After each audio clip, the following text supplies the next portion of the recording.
Բոլորին, թեկուզ Սամվել Կարապետյանին, թեկուզ Քոչարյանին, թեկուզ որը որ абսուրդ բան է։ Դեմ եք, հա, որ Միանշանակ խոսալու ձև չգիտեն, խոսալ չգիտեն։ Ինչ պիտի անեն հայ ժողովրդի համար, կարակ ասեք։ Ինչ արեց Սամվել Կարապետյանը 44-օրյա պատերազմին։ Ինչ արեց Ղարաբաղի համար, ինչ արեց, ինչ որ մի բան արեց, ով էր ճանաչում հլմիատանցանոտ մի հասարակ մի բան որ մարդու հարցեք ճանաչում եմ Սամվել Կարապետյանին, իհարկե ոչ։ Բայց ինչ անի։ Ես մեր հայազգը լավ բան չի տեսել։ Տեսնելուց հետո լավն են ուզում, լավից լավը։ Իրանք իրավունք չունեին լավը տեսնեին Փաշինյանից։ Ինչա 51 տարեկան է դառնում, դառել է 70 տարեկանի։ Սաղ ամբողջ հոգսը վերցրեց իրա վրա։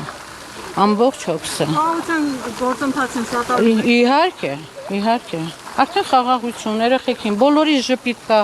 ամեն ինչը լավ, դուրս ես գալի, որ ժամին, որ դուրս ես գալի, ուրախ, զվարթ, ամեն ինչը կարգին, ինչի մասին է խոսքը։